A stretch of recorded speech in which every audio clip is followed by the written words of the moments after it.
Doctor admission போடணும்னு சொன்னோனே எனக்கு கண்ணெல்லாம் கலங்கிருச்சு. வெளிய வந்தோனே பயங்கர அழுகை நானு. கார்த்தி தான் இல்ல, அவ நல்லதுக்கு தான் இது. ஸோ நீ எமோஷ்னல்லாம் ஆகாத அப்படின்னு சொல்லி சரின்னு ஓகே அட்மிஷன் போட்டாச்சு. நான் தான் ரொம்ப ஹெசிடென்ட்டா இருந்தேன். ஐயோ! அட்மிட் பண்ணுமா? ட்ரிப்ஸ் எல்லாம் போடுவாங்க. எப்படி இருக்கும்? அப்படிங்கிற மாரி. எங்க அப்பா ஆர்மில இருந்ததுனால எவ்ரி இயர் பார்த்தீங்கன்னா வந்து ஒரு மீட்டப் மாதிரி வைப்பாங்க. இந்த வாட்டி பார்த்தா அது டைமண்ட் ஜூப்ளி அப்படின்னு சொல்லி எல்லா ஃபேமிலிஸையும் எல்லாருமே கூப்பிட்டுருந்தாங்க. எப்போதுமே ஏபிஎஸ்ல கேட்பாங்க. எனி அக்கேஷன் அப்படின்னு கேட்பாங்க. ஸோ அந்த டைம்ல வந்து நாங்க ஆனிவர்சரின்னு சொல்லியிருந்தோம். ஸோ அதுக்காக வந்து ஒரு சின்ன கேக் கட்டிங் மாரி அங்க அரேஞ்ச் பண்ணியிருந்தாங்க. ஸோ அவங்க பாட்டெல்லாம் போட்டு கேக் கட் பண்ணதெல்லாம் செம்ம ஜாலியா இருந்துச்சு.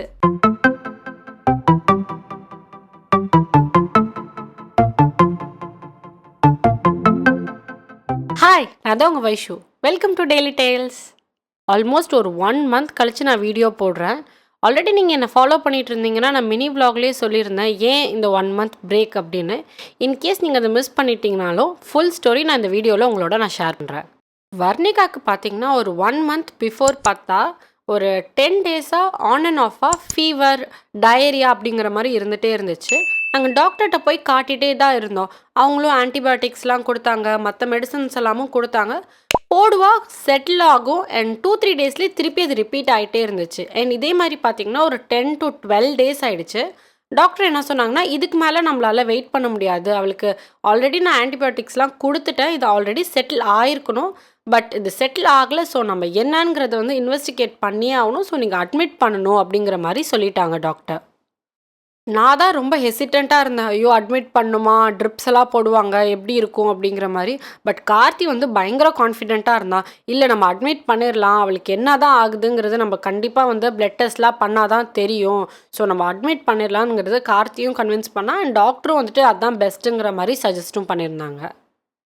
டாக்டர் அட்மிஷன் போடணும்னு சொன்னோனே எனக்கு கண்ணெல்லாம் கலங்கிருச்சு.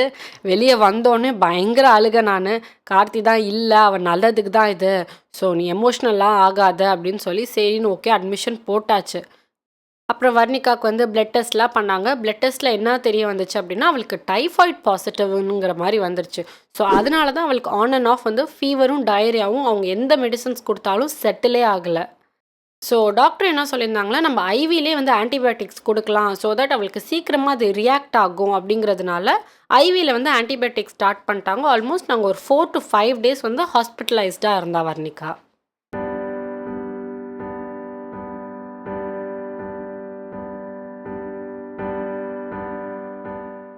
இப்போ வர்ணிகா நல்லா இருக்கா. பேக் டு நார்மல், ஜாலியா விளையாட ஆரம்பிச்சிட்டா. ஸோ ஆல்ரெடி 10 டேஸ் பிஃபோர் வர்ணிகாவுக்கு ஆன் அண்ட் ஆஃபாக உடம்பு சரியில்லாமல் இருந்துச்சு. ப்ளஸ் அவளை ஒரு 1 வீக் ஹாஸ்பிட்டலைஸ் பண்ணியிருந்தோம். ஸோ இப்படி அப்படின்னு சொல்லி நாங்கள் வெளியே போகவே இல்லை. வர்ணிகாவுக்கும் ரொம்ப ஃபஸ்ட்ரேட் ஆகிடுச்சு. எங்கேயா வெளியே போனால் ஜாலியாக இருக்கும் அப்படிங்கிற மாதிரி இருந்துச்சு. எங்கள் அப்பா ஆர்மியில் இருந்ததுனால எவ்ரி இயர் பார்த்திங்கன்னா வந்து ஒரு மீட்டப் மாதிரி வைப்பாங்க. இந்த வாட்டி பார்த்தா அது டைமண்ட் ஜூப்ளி அப்படின்னு சொல்லி எல்லா ஃபேமிலிஸையும் எல்லாருமே கூப்பிட்டுருந்தாங்க. அது வந்து திருப்பதியில் வச்சுருந்தாங்க. ஸோ ஃபஸ்ட்டு போகிற மாதிரியெல்லாம் பிளான் இல்லை. சரி ஓகே, நம்ம எங்கேயுமே போகல, வர்ணிகாவும் வீட்டிலே இருக்கா அப்படிங்கிறதுனால சரி ஓகே நம்ம திருப்பதி போகலாம் அப்படின்னு சொல்லி பிளான் பண்ணோம். வர்ணிகா, கார்த்திக் யாரு? ரமணி யாரு?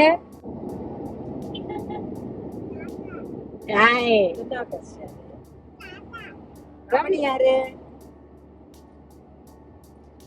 கைய வச்சுதான் காட்டியா? சரி, வைஷு யாரு? சரி, அங்க பாரு, அங்க பாரு, அங்க பாரு. அங்க யாரோ தெரியுறாங்க பாரு. இங்க பாரு.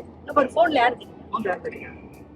நெக்ஸ்ட் டே பார்த்தீங்கன்னா ஒரு ஆஃப்டர்நூன் போல் லஞ்ச் எல்லாம் சாப்பிட்டுட்டு நாங்கள் திருப்பதி கிளம்பிட்டோம். ஏன்னா சென்னையிலேருந்து திருப்பதி ஒரு 4 hours தான் அப்படின்னு சொல்லிட்டு. சரி பாப்பு, நம்ம எங்க போறோம் சொல்லு. திருப்பதி சொல்லு. திருப்பதி சொல்லு. எங்க போயிட்டு இருக்கோம்? சரி, திருப்பதி சாமி கும்பிட போறோம்ல. சாமி எப்படி கும்பிடுவ? எப்படி கும்பிடுவ? இங்க பாத்துக்கோ. இங்க பாரு, இங்க சாமி பாரு. சாமி கும்பிடு.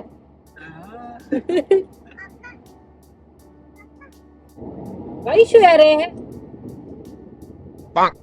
சொல்லவே மாட்டாங்க. அழகா எடுக்கலாம். வைஷு யாரு? ஸோ திருப்பதிக்கு கிளம்பி போகும்போது கிளைமேட் சூப்பராக இருந்துச்சு. கொஞ்சம் விண்டியாகவும் நல்லா மழை பெய்கிற மாதிரி இருந்துச்சு. ஏன்னா சென்னையில் இப்போ கிளைமேட் எப்படி இருக்குன்னு எல்லாருக்குமே தெரியும். செம ஹாட்டாக இருந்துச்சு. திருப்பதி அதுக்கு நேர் ஆப்போசிட்டாக செம கூலிங்காக சூப்பராக இருந்துச்சு கிளைமேட்டு.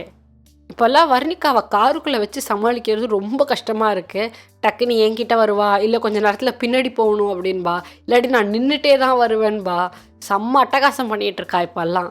திருப்பதிக்கு இதுதான் ஃபஸ்ட் டைம் நாங்கள் காரில் போகிறது. ஸோ கூகுள் மேப்ஸை நம்பி தான் போனோம்.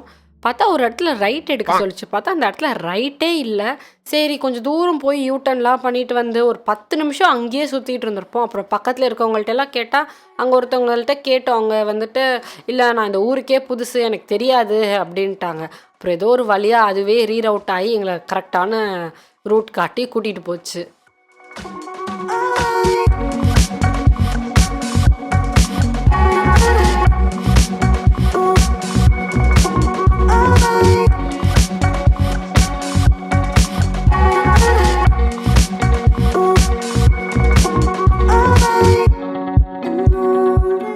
வர்ணிகாவுக்கு ரொம்ப நாள் கழித்து வெளியே வந்தது செம்ம ஜாலியாக இருந்துச்சு.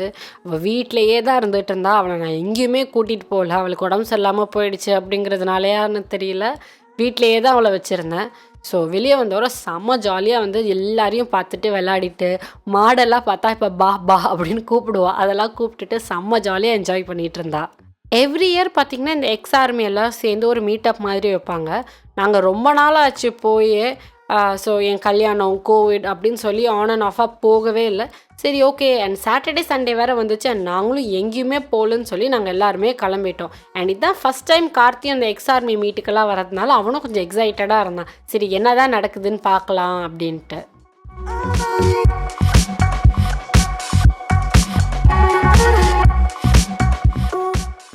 வீடியோவில் பார்த்தாலே தெரிஞ்சிருக்கும், எங்கள் அப்பா எங்களெல்லாம் விட்டுட்டு அப்படியே ஃபஸ்ட்டு ஓடிட்டார். அவருக்கு அவங்கள ஃப்ரெண்ட்ஸ் எல்லாம் பார்த்தோன்னே கையிலே பிடிக்க முடியல. செம்ம ஜாலி ஆகிட்டாரு. அவ்வளோ ஹாப்பியாக இருந்துச்சு எங்கள் அப்பாவுக்கு அவங்க எல்லாரையுமே பார்த்தோன்னே. என்னையுமே நிறைய பேர் வந்து என்ன தெரியுதா அப்படின்லாம் கேட்டாங்க. நான் ரொம்ப சின்ன பிள்ளையிலலாம் அவங்கள பார்த்தது. நான் தான் உன்னை தூக்கிட்டு போவேன், ஸ்கூலுக்கெல்லாம் கூட்டிகிட்டு போவேன்லாம் கூட நிறைய பேர் வந்து சொன்னாங்க. எனக்கு வந்துட்டு அவங்களெல்லாம் யாருன்னே தெரியல.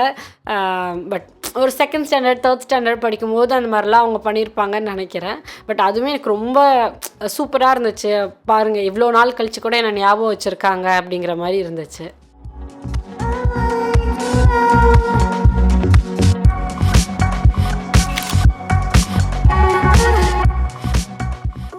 அந்த ஈவெண்ட் நடத்துகிற ஹோட்டலுக்கு பக்கத்துலேயே பார்த்திங்கன்னா ஒரு சின்ன ப்ளே ஏரியா மாதிரி இருந்துச்சு. வர்ணிகாவுக்கு கொஞ்சம் நேரத்துக்கு அப்புறம் போர் அடிக்க ஆரம்பிச்சிருச்சு. அங்கே சில குழந்தைங்களாம் வந்திருந்தாங்க. அவங்களோடலாம் கொஞ்சம் நேரம் விளையாடிட்டு இருந்தா. அதுக்கப்புறம் நானும் கார்த்தியும் கொஞ்சம் நேரம் வந்து அவளை ப்ளே ஏரியாலெலாம் வச்சு என்டர்டெயின் பண்ணிகிட்டு இருந்தோம். ப்ளே ஏரியா அவளுக்கு சொல்லவே வேணாம். ஒரு சறுக்கு மரம், ஏதாவது ஒரு ஊஞ்சல் அது மாதிரி இருந்தாலே போதும், ஃபுல் டே அங்கேயே இருப்பா ஜாலியாக விளையாடிட்டு.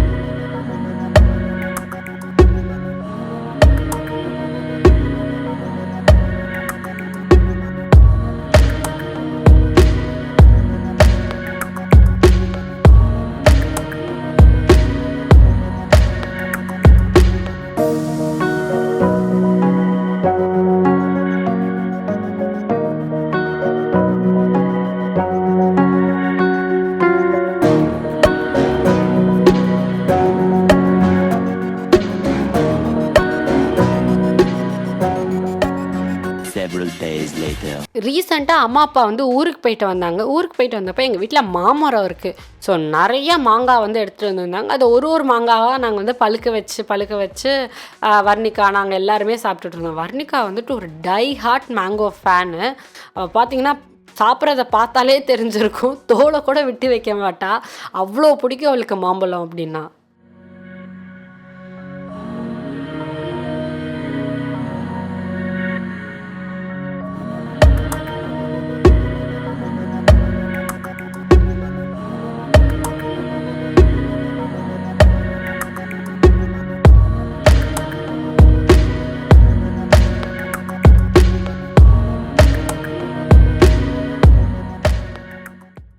அண்ட் லாஸ்ட் வீக் பார்த்திங்கன்னா எங்கள் அப்பா அம்மாவோட ஆனிவர்சரி. அண்ட் இது வந்து ஒரு 37th இயர் ஆனிவர்சரிங்கிறதுனால சரி ஓகே நம்ம வெளியே போய் ஏதாவது செலிப்ரேட் பண்ணலாம் அப்படிங்கிற மாதிரி இருந்துச்சு.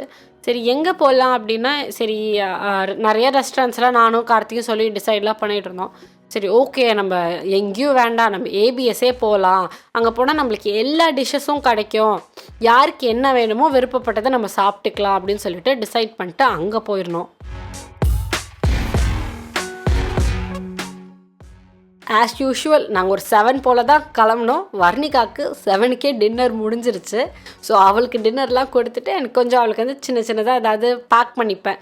ஸோ அன்றைக்கி பேன் கேக் தான் கொடுத்துருந்தேன். ஸோ பேன் கேக் அப்படியே ஒரு 2 பேன் கேக்கை கையில் எடுத்துகிட்டு போயிருந்தேன். இன்கேஸ் அவள் ஏதாவது நாங்கள் சாப்பிட்றத பார்த்து கேட்டால் கொடுக்கலாம் அப்படின்ட்டு. பட் அவள் பேன் கேக்லாம் எதுவுமே எடுக்கல. அங்கே இருந்த குக்கும்பரு, கேரட்டு இதெல்லாம் தான் எனக்கு வேணும் அப்படின்ட்டு கேட்டு வாங்கி சாப்பிட்டுட்டு இருந்தா. அவளுக்கு ஒரு ஹை சேர் கொடுத்தாங்க.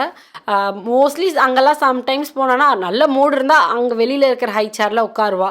பட் அன்றைக்கி பார்த்திங்கன்னா நல்ல மூடில் இருந்தான்னு நினைக்கிறேன். அங்கே இருக்கிற ஹை சேர்லலாம் உட்காந்துட்டு எல்லாரையும் வேடிக்கை பார்த்துட்டு பொறுமையாக உட்காந்து அந்த குக்கும்பரு, கேரட்டு அது எல்லாத்தையும் சாப்பிட்டுட்டு இருந்தா.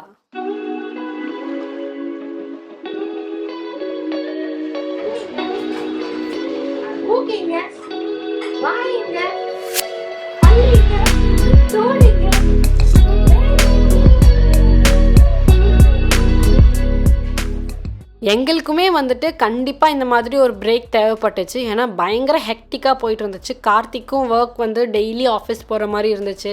எங்களுக்கு கிடைக்கிறதே சாட்டர்டே சண்டே அப்படிங்கிற மாதிரி தான் இருந்துச்சு. பட் எக்ஸாக்டாக அம்மாவோட வெட்டிங் ஆனிவர்சரியும் சாட்டர்டே வந்ததுனால சாட்டர்டே ஜாலியாக வெளியே போய் என்ஜாய் பண்ணிவிட்டு அதுக்கப்புறம் சண்டே நாங்கள் எங்கேயுமே வெளியே போகல, அப்படியே வீட்டில் படுத்து தூங்கிட்டோம். இந்த அப்சல்யூட் பார்பிக்யூ போனதுக்கான ரீசனே என்னென்னா, எனக்கும் கார்த்திக்கும் ப்ரான் ரொம்ப பிடிக்கும். ஸோ ஓகே நம்ம எவ்வளோ வேணாலும் ப்ரான் இங்கே சாப்பிட்லாம் அப்படிங்கிற மாதிரி தான் போயிருந்தோம். முன்னாடி பார்த்திங்கன்னா கார்த்திக் அந்த அளவுக்கு ப்ரான் மேலே வந்துட்டு அவ்வளோ இஷ்டம் இருக்காது. எனக்கு இந்த ஸ்மெல் பிடிக்கல அப்படி இப்படின்லாம் சொல்லிகிட்டு இருப்பான். சரி ஓகே நான் ஒரு ப்ரானாக செய்யும் போது வீட்டில் கொஞ்சம் கொஞ்சமாக கொடுத்து அப்படியே பழக்கிட்டேன். பார்த்தா இப்போ எனக்கே காம்படிஷனாக வந்துட்டான். இப்போ நான் எங்கள் வீட்டில் ப்ரான் செய்கிறாங்க அப்படின்னா நான் மட்டும் சாப்பிட்டு அதோடு முடிச்சுப்பேன். இப்போ பார்த்திங்கன்னா இல்லை கார்த்திக்கும் ஒரு பங்கு வைக்கிற மாதிரி இருக்குது. இப்போ கார்த்தி பார்த்திங்கன்னா என்னை விட டைஹார்ட் ஃபேன் ஆகிட்டான் ப்ரானுக்கு. ஸோ நம்ம ப்ரானில் இந்த மாதிரி டிஷ் ட்ரை பண்ணலாம், இப்படி ட்ரை பண்ணலாம், எனக்கு இன்றைக்கி ப்ரான் தான் வேணும் அப்படிங்கிற மாதிரிலாம் கேட்க ஆரம்பிச்சிட்டான். இப்போ வர்ணிகாட்டெல்லாம் வந்து கார்த்திக் யார் அப்படின்னா அப்பா, வைஷு யார் அம்மா, இந்த மாதிரிலாம் ஒவ்வொருத்தவங்களும் வந்துட்டு ரெகக்னைஸ் பண்ண ஆரம்பிச்சிட்டா. அதே மாதிரி நான் திருநாவுக்கரசி யார் அப்படின்னு கேட்டால் தாத்தா, ரமணி யார் அப்படின்னா அம்முமா அப்படிங்கிற மாதிரி எல்லாமே வந்துட்டு கரெக்டாக சொல்ல ஆரம்பிச்சிட்டா. ஆக்சுவலி எங்களுக்கே இது ஆச்சரியமாக தான் இருந்துச்சு. நான் ஒரு ஃபஸ்ட் 2 டைம் சொல்லி கொடுத்தேன். இந்த மாதிரி கார்த்திக்னா அப்பா, வைஷோனா அம்மா அப்படிங்கிற மாதிரிலாம் சொன்னேன். பார்த்தா டக்குன்னு பிடிச்சிக்கிட்டு சொல்ல ஆரம்பிச்சிட்டா. அண்ட் வர்ணிகா யார் அப்படின்னு கேட்டால் அவன் மேலே கை வச்சுட்டு நான் அப்படிங்கிற மாதிரி சொல்லுவாள். அது க்யூட்டாக இருக்கும் பார்க்குறதுக்கு. பட் அது என்னால் கேமராவில் கேப்சர் பண்ணவே முடியல. ஒழுங்காக தான் சொல்லுவாள். நான் கேமராலாம் எடுத்துகிட்டு வந்து ஆன் பண்ணேன் அப்படிங்கிறதுனாலே தெரிஞ்சிருச்சா என்னங்கிறது தெரில. எப்போ கேட்டாலும் இல்லை நான் சொல்ல மாட்டேன் அப்படிங்கிற மாதிரியே பார்த்துட்ருப்பா. எனக்கு ஸ்வீட்ஸ்னால் ரொம்ப பிடிக்கும். கார்த்தி அப்படியே ஆப்போசிட். ஏதோ ஸ்வீட் எடுக்கணுமே அப்படிங்கிறதுக்காக ஒரு வாய் எடுத்துகிட்டு அப்படியே வச்சுருவான். நீங்கள் வீடியோவில் பார்த்துருந்தாலே தெரிஞ்சிருக்கும். டெசர்ட் செக்ஷனில் நான் எதையுமே விட்டுருக்க மாட்டேன், எல்லாத்தையுமே எடுத்து வச்சுட்டு வந்திருப்பேன். கார்த்திக் கூட கேட்டான், என்ன எல்லாத்தையும் எடுத்து வைக்கிறேன், நீ எல்லாத்தையும் சாப்பிட்ருவியா, ஃபுட்டு எதுவும் வேஸ்ட் பண்ணிடாத அப்படின்னு சொல்லிட்டு இருந்தான். நீ வந்து பாரு நான் எப்படி டெசர்ட் சாப்பிட்றேன், அதுக்காகவே வந்துட்டு தனியாக வயிற்றில் இடம் வச்சுருக்கேன் அப்படிங்கிற மாதிரி சொல்லிகிட்டு இருந்தேன். பார்த்தா நான் எடுத்துகிட்டு வந்த டெசர்ட் எல்லாத்தையுமே நான் ஃபுல்லாக சாப்பிட்டு முடிச்சிட்டேன். மெயின் கோர்ஸ்ன்னு சொல்லி நான் எதுவுமே போகல. ஸ்டார்டர்ஸு நேராக டெசர்ட், அவ்வளோதான். என் வயிற்றில் அவ்வளோதான் இடம் இருந்துச்சு, முடிச்சாச்சு.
கமெண்ட்ஸில் கேட்பாங்க எனி அக்கேஷன் அப்படின்னு கேட்பாங்க. ஸோ அந்த டைமில் வந்து நாங்கள் ஆனிவர்சரின்னு சொல்லியிருந்தோம். ஸோ அதுக்காக வந்து ஒரு சின்ன கேக் கட்டிங் மாதிரி அங்கே அரேஞ்ச் பண்ணியிருந்தாங்க. ஸோ அவங்க பாட்டெல்லாம் போட்டு கேக் கட் பண்ணதெல்லாம் செம்ம ஜாலியாக இருந்துச்சு.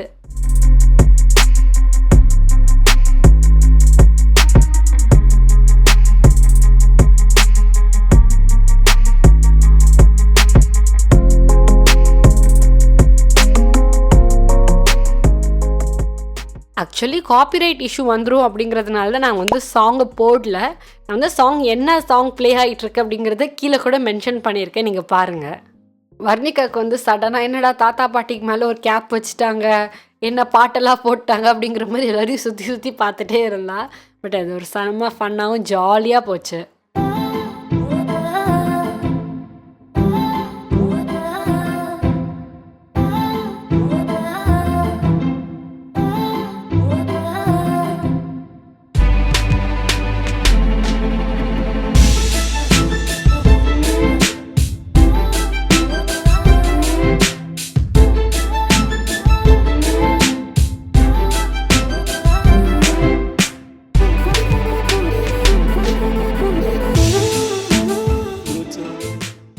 இதெல்லாம் தான் என்னோடய லைஃப்பில் 1 மந்தில் நடந்துச்சு. அண்ட் இதை தான் நான் கலெக்ஷனாக உங்களோட நான் ஷேர் பண்ணியிருக்கேன்.